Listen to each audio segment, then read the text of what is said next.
Hello everyone, welcome to the session. आज हम करने जा रहे हैं ग्रेड 7th की साइंस और lesson number 10 respiration in organisms part 2। First part के अंदर हमने ब्रीदिंग के बारे में समझा था, एनारोबिक और एरोबिक रेस्पिरेशन के बारे में बात की थी। हमने ये भी पढ़ा था कि रेस्पिरेशन हमारे लिए कितनी ज़रूरी है और कौन कौन से ऑर्गन्स इन्वॉल्व होते हैं। तो आज की क्लास में हम पढ़ने जा रहे हैं एनिमल्स के अंदर ब्रीदिंग कैसे होती है। देखिए, इंसानों के अंदर लंग्स होते हैं जिससे वो ब्रीद करते हैं, सांस लेते हैं, वो हेल्प करते हैं। लेकिन कुछ जानवर हैं जैसे lions, elephants, cows, goats, frogs, lizard, snakes, कुछ पंछी भी हैं, बर्ड्स। इनके पास लंग्स होते हैं अपनी चेस्ट कैविटी के अंदर हमारे जैसे। लेकिन छोटे छोटे जो इंसेक्ट्स होते हैं, कीड़े मकोड़े, वॉर्म्स होते हैं जैसे अर्थ वॉर्म्स जो बारिश के समय में आपको दिखाई देते हैं, इन बेचारों के पास तो लंग्स नहीं होते। फिर ये सांस कैसे लेते हैं? इनके अंदर ब्रीदिंग का कौन सा सिस्टम होता है? तो आज हम पढ़ेंगे कॉकरोच और अर्थवॉर्म के बारे में पहले, और फिर जो एक्वेटिक एनिमल्स हैं जो पानी में रहते हैं, फिश, वो कैसे सांस लेते हैं। सिंपल प्रोसेस है। कॉकरोच की बात की जाए, जी हाँ, वही जो लड़कियों को अलग अलग रूप में आके तंग करता है। तो जो कॉकरोच है उसकी साइड पे, बॉडी की साइड पे ना छोटी छोटी ओपनिंग्स होती हैं, पॉइंट्स होते हैं जिन्हें हम स्पाइरेकल्स बोलते हैं। स्पाइरेकल्स, जी हाँ, वो स्पाइरेकल्स जुड़े होते हैं एक चेन से, आप कह सकते हो नेटवर्क के साथ, जिसे हम ट्रैकिया बोलते हैं। स्पाइरेकल्स आपस में जुड़े होते हैं एक डेंस नेटवर्क जो एयर ट्यूब का होता है, जिसे हम ट्रैकिया बोलते हैं। तो वो क्या करते हैं, स्पाइरेकल्स के जरिए जो हवा है उसमें से ऑक्सीजन अंदर लेते हैं, फिर वो ट्रैकियल ट्यूब में जाती है और उसके बाद वहां से वो उनके अलग अलग बॉडी के सेल्स तक ऑक्सीजन पहुंचती है, जिससे जो सेल्स हैं वो ऑक्सीजन लेकर एनर्जी रिलीज करते हैं। तो हम ये कह सकते हैं उसी जरिए से, सेम स्पाइरेकल्स के जरिए ही उनकी जो कार्बन डाइऑक्साइड है वो बाहर निकलती है। सबसे पहले ट्रैकियल ट्यूब में जाती है, ट्रैकियल ट्यूब से बाहर निकलती है स्पाइरेकल से, है कि नहीं। तो अगर हम बात करें कि इनके पास कोई ब्लड का कलर होता है, जी नहीं, कॉकरोच के ब्लड का कोई रंग नहीं होता। लेकिन अगर इनके पास ये रेस्पिरेटरी सिस्टम ना हो तो ऑक्सीजन कैसे अंदर जाए और कार्बन डाइऑक्साइड कैसे बाहर आए, सेल्स कैसे काम करें, वो एक प्रॉब्लम हो जाएगी। अब अर्थवॉर्म के बारे में बात करते हैं। अर्थवॉर्म, जब आप उसको टच करते हो, थोड़ा गीला गीला स्टिकी सा होता है। मुंह इसलिए बनाया क्योंकि लड़कियां ऐसे ही मुंह बनाती हैं, तो वो थोड़ा स्टिकी होता है जब आप उसे टच करते हो। क्या आपको मालूम है वो सांस अपने स्किन के जरिए लेता है? जी हाँ, उसकी स्किन के जरिए ही गैसेस का एक्सचेंज होता है।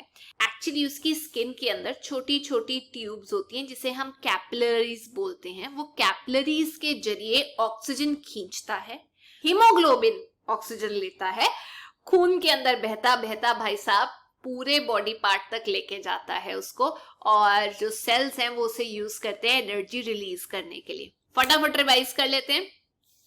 जो उनकी स्किन है उसके अंदर कैपिलरीज होती हैं, कैपिलरीज से ऑक्सीजन उठाई जाती है हीमोग्लोबिन द्वारा, हीमोग्लोबिन ब्लड के अंदर होती है, फिर वो सेल्स तक जाती है, वहां एनर्जी रिलीज होती है, और वैसे ही उसी रास्ते से कार्बन डाइऑक्साइड बाहर आती है। अच्छा, एक इंटरेस्टिंग बात बताती हूँ। जो फ्रॉग होता है उसके पास भी लंग्स होते हैं, हम लोगों जैसे, इंसानों जैसे। आपको पता है फ्रॉग लैंड पे भी रह सकता है, पानी में भी। तो यही मैं बता रही हूँ कि फ्रॉग ज्यादातर अपने स्किन के जरिए ही सांस लेता है, जो स्लिपरी होती है, ठीक वैसे जैसे अर्थवॉर्म सांस लेता है। ये काफी लोगों को नहीं पता था। अच्छा, अब हम बात करते हैं ब्रीदिंग कैसे होती है जो जानवर पानी के नीचे रहते हैं। अब हम तो पानी के अंदर नहीं ब्रीद कर सकते, सांस नहीं ले सकते, लेकिन जो जानवर पानी के नीचे रहते हैं उनके खास किस्म के ऑर्गन्स होते हैं जिसे हम गिल्स कहते हैं। या वो गिल्स के जरिए सांस लेते हैं या अपनी स्किन के जरिए ही सांस लेते हैं, जैसे फ्रॉग। तो होता क्या है, अगर हम फिश की बात करें, फिश गिल्स के जरिए रेस्पिरेशन करती है। तो गिल्स जो होते हैं उनके फेदरी टाइप होते हैं, जैसे बर्ड्स के फेदर होते हैं, फिश के आप कह सकते हो गिल्स होते हैं। गिल्स के अंदर पूरा एक जाल होता है ब्लड वेसल्स का, क्योंकि उनको पता है कि गिल्स के अंदर से ही हमें ऑक्सीजन मिलेगी। तो फिश क्या करती है, अपने मुंह के जरिए पानी अंदर लेती है, फोर्स करती है उसे गिल्स के जरिए बाहर निकालने को। जब गिल्स के जरिए बाहर निकालती है तो गिल्स में जो कैपिलरीज होती हैं, जो आप कह सकते हैं ब्लड वेसल्स होते हैं, वो फटाफट ऑक्सीजन को निकाल लेते हैं, गिल्स भी हेल्प करते हैं। तो पानी जो वाटर है और ब्लड फ्लो वो ऑपोजिट डायरेक्शन में होता है, उल्टी दिशा में होता है, ताकि ज्यादा से ज्यादा ऑक्सीजन एब्जॉर्ब की जा सके। पर एक इंटरेस्टिंग बात जो 99.9% लोगों को नहीं पता होती, जो डॉल्फिन्स हैं और वेल्स हैं वो फिश नहीं है, वो बार बार सरफेस पे आती हैं सांस लेने के लिए। आपने यूट्यूब पे भी देखा होगा। तो ये फिश नहीं होती, ये मैमल्स कहलाई जाती हैं। ये लंग्स का इस्तेमाल करती हैं सांस लेने के लिए, और दूसरे मैमल्स की तरह वार्म ब्लडेड होती हैं, और हम भी मैमल्स हैं, ठीक है, हम भी वार्म ब्लडेड हैं। और ये अंडे नहीं देती, सीधा यंग वंस, बच्चे को बर्थ देती हैं, वेल्स और डॉल्फिन्स, याद रखना। तो हम ये कह सकते हैं कि जो एक्वेटिक एनिमल्स हैं वो पानी में जो ऑक्सीजन मिली होती है उसका इस्तेमाल करते हैं। हालांकि पानी के अंदर जो ऑक्सीजन की मात्रा होती है वो बहुत कम होती है एज कंपेयर टू जो ऑक्सीजन हमें एटमॉस्फेयर में मिलती है। तो इसीलिए जो एक्वेटिक एनिमल्स हैं वो ज्यादा से ज्यादा ऑक्सीजन खींचते हैं, तो उनका जो ब्रीदिंग रेट है वो बढ़ जाता है as compare to terrestrial animals. Terrestrial मतलब जो लैंड पे रहते हैं। समझ में आ गया कि उनका ब्रीदिंग रेट ज्यादा क्यों होता है फिश का। प्लांट्स की भी बात कर ही लेते हैं। प्लांट्स भी तो रिस्पायर करते ही होंगे जीने के लिए, उनके अंदर भी तो रेस्पिरेशन होती होगी, ऑक्सीजन लेते होंगे या कार्बन डाइऑक्साइड लेते होंगे, एक्सचेंज तो चल ही रहा होता है। तो देखिए, खाना जो प्रिपेयर किया जाता है पेड़ पौधों द्वारा वो ग्लूकोज की फॉर्म से होता है, मतलब खाना जो स्टोर होता है वो ग्लूकोज की फॉर्म में होता है और फोटोसिंथेसिस द्वारा बनता है। अब जो ग्लूकोज है वो जब टूटता है वो एनर्जी देता है।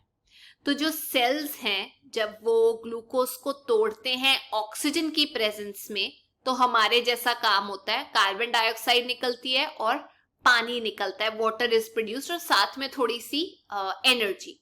एक बार रिएक्शन देख लेते हैं। ग्लूकोज जो खाना उन्होंने बनाया ऑक्सीजन की प्रेजेंस में रिलीज क्या करते हैं, कार्बन डाइऑक्साइड और वाटर और थोड़ी एनर्जी, उसको एटीपी बोलते हैं, एडिनोसिन ट्राइफॉस्फेट। हमारे सेल्स के अंदर भी जो एनर्जी होती है वो एटीपी ही होती है। तो प्लांट्स के सारे पार्ट्स, रूट्स हो, जड़ें हो, स्टेम हो, पत्ते हो, लीफ हो, हर पार्ट में सांस लिया जाता है, रेस्पिरेशन होती है। तो सेल्स जो है वो एनर्जी रिलीज करते हैं।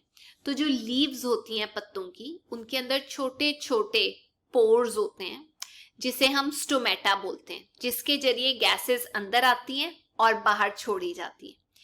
दिन के टाइम पे जो स्टोमेटा है वो हम कह सकते हैं खुले रहते हैं, रात को ये बंद हो जाते हैं।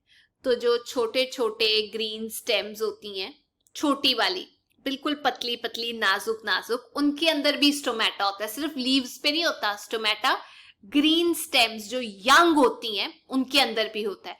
लेकिन अगर हम बड़े दरख्तों की बात करें जो ओल्ड स्टेम्स होती हैं, उनके अंदर जो गैसेस का एक्सचेंज होता है वो होता है लेंटिसेल्स के जरिए। याद रखना, लेंटिसेल्स। अब जो जड़ों में सेल्स होते हैं प्लांट्स के, उनको भी तो ऑक्सीजन की जरूरत होती है, एनर्जी की जरूरत होती है। तो ऑक्सीजन से ही एनर्जी आएगी, खाना टूटेगा।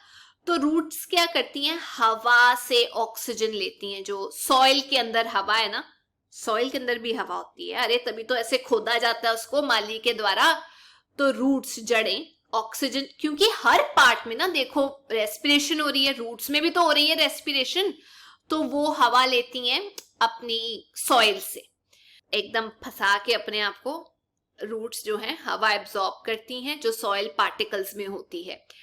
तो इसीलिए आपने देखा होगा कि कई बार पौधे जो हैं वो मर जाते हैं जब उनको ज्यादा पानी दे दिया जाता है, क्योंकि पानी जो है वो हवा को दूर कर देता है और उसकी जगह ले लेता है। तो अगर रूट्स को हवा ही नहीं मिलेगी तो वो कैसे जिएंगी। इसीलिए हमने ये सीखा है कि रेस्पिरेशन जो है वो बहुत जरूरी है सारे लिविंग ऑर्गेनिजम्स के लिए, क्योंकि ब्रीदिंग तो एक काम है सांस को अंदर बाहर लेना, रेस्पिरेशन के जरिए जो हम सांस अंदर बाहर ले रहे हैं, जब अंदर लेते हैं ऑक्सीजन हर सेल तक जाती है, हर सेल से एनर्जी मिलती है।